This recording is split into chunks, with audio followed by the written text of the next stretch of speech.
वैसे ममता बनर्जी नहीं, पूरा विपक्ष वोट चोरी के आरोप लगा रहा है। नतीजे विपक्ष के भी गले नहीं उतर रहा है। राहुल गांधी ने सोशल मीडिया पर पोस्ट लिखा, चुनाव चोरी संस्था चोरी, और अब और चारा ही क्या है। राहुल गांधी के मुताबिक असम और बंगाल में चुनाव आयोग के समर्थन से बीजेपी ने चुनाव में धांधली की है। यह चुनाव चोरी का उदाहरण है। हम ममता जी से सहमत हैं, बंगाल में 100 से ज्यादा सीटों की चोरी हुई है, राहुल गांधी ने लिखा। उधर अखिलेश यादव ने लिखा कि अब क्या सत्ताधारी राजनीति को पाताल से भी नीचे ले जाएंगे। देश के राजनीतिक इतिहास का यह एक घनघोर काला दिन है। देश आक्रोशित है और लोकतंत्र व्यथित। सब जानते हैं क्या हुआ है और सच क्या है और जनमत की खुली लूट कैसे हुई है।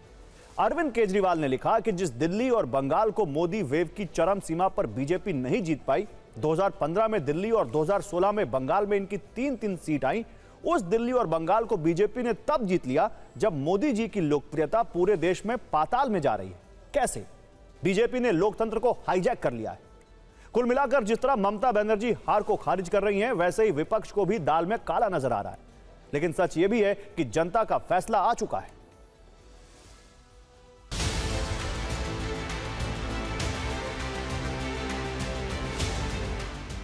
I am grateful to all my India team's leaders.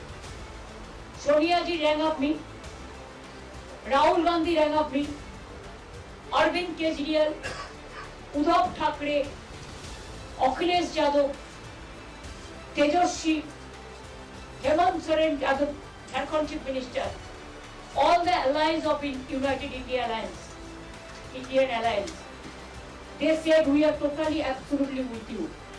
I think our solidarity will be united and strong. अगर राहुल गांधी जी के साथ ममता दीदी बैठती चर्चा करती तो कुछ नतीजा और भी आ जाता। राहुल गांधी ने जो कहा है वो सच हो गया। ममता बनर्जी के कॉन्स्टिट्यूंसी में भी एसआईआर हुआ, समझे। स्टालिन के कॉन्स्टिट्यूंसी में भी एसआईआर हुआ, और क्या हुआ, दोनों हार गए। देखिए, श्री राहुल गांधी का ये फ्रस्ट्रेशन बोल रहा है, तनाव बोल रहा है। यही बात श्री राहुल गांधी कह रहे हैं, यही बात श्री अखिलेश यादव कह रहे हैं। बंगाल में हिंदुत्व की जो लहर, इस लहर के चलते, और बंगाल में सत्ता विरोधी लहर, दोनों लहर एक साथ काम किया है। इसका असर इस चुनाव नतीजे में हमें देखने को मिला है। भारतीय जनता पार्टी ने जिस तरह से जनतंत्र को हाईजैक कर लिया है, हत्या कर दी है जनतंत्र की, कहीं पूरे देश में कोई पार्टी जीत के आ जाए, इनको कोई फर्क नहीं पड़ता। कल बंगाल का जो चुनाव, वो चुनाव थोड़ी था। तो देखिए, ममता विपक्ष की मुखर आवाज थी, लेकिन बंगाल का वो किला ढह गया है। अब अगले साल पंजाब और यूपी जैसे राज्यों में चुनाव होने वाले हैं। जाहिर है, बंगाल के नतीजों से इन राज्यों में क्षेत्रीय क्षत्र पलट हो गए होंगे। उनके सोशल मीडिया पोस्ट और बयानों में भी इसकी झलक दिख रही है। यूपी और पंजाब का सियासी तापमान भी बढ़ गया है। सूत्रों के मुताबिक असम के नतीजों से बीजेपी को यह भरोसा मिला है कि उसका रिपीट फॉर्मूला 2027 के यूपी चुनाव में भी कारगर हो सकता है। उत्तर प्रदेश में बीजेपी अब और ज्यादा आक्रामक रणनीति के साथ उतरने की तैयारी में दिख रही है।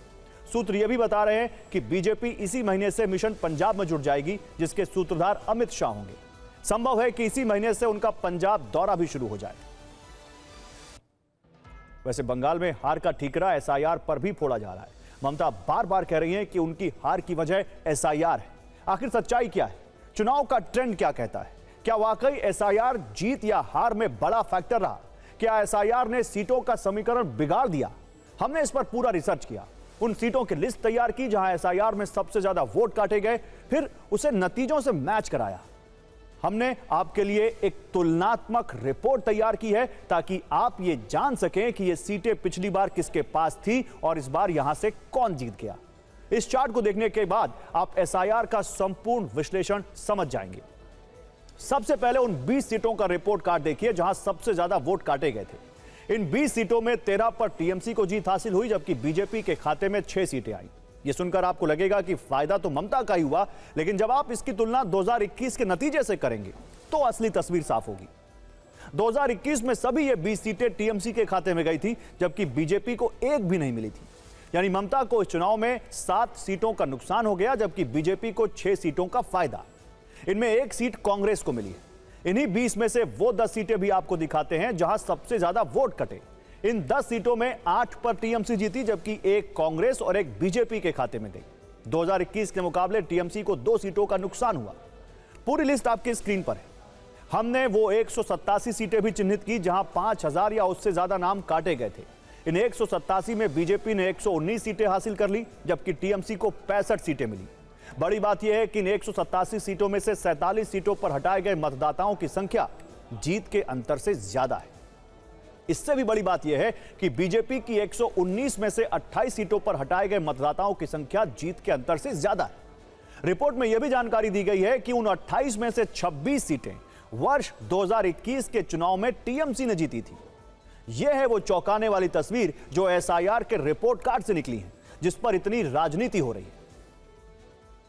SIR, they deleted 90 lakhs names from the voter list. And when we went to court adjudication, 32 lakhs were included. But do you know that after that, the 7 lakhs what was deposited together, that is also included? But nobody knows that. Can you tell me that after voting EVM machine, 80 to 95% is the charge?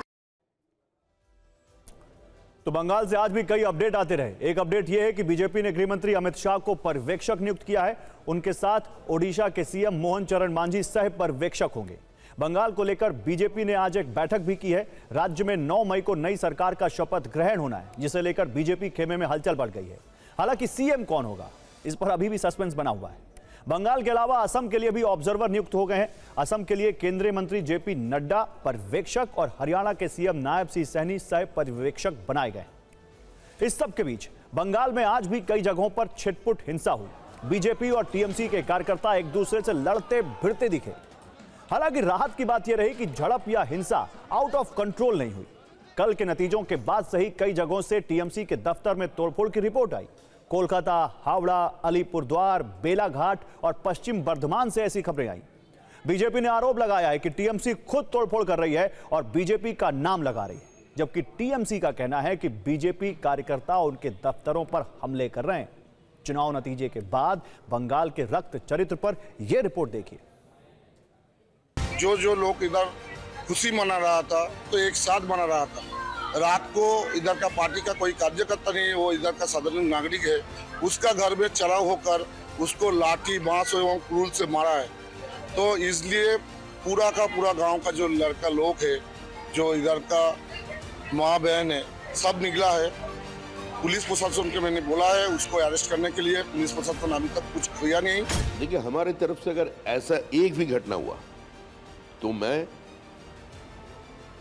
विनम्रता से तृणमूल कार्यकर्ता, तृणमूल नेता को पास क्षमा भी कर रहा हूं। ये होना नहीं चाहिए, हम तो इसको बर्दाश्त नहीं करेंगे। लेकिन आपका जानकारी के लिए बता रहा हूं, ज्यादा से ज्यादा ये तृणमूल कांग्रेस का अंदरूनी झमेला है।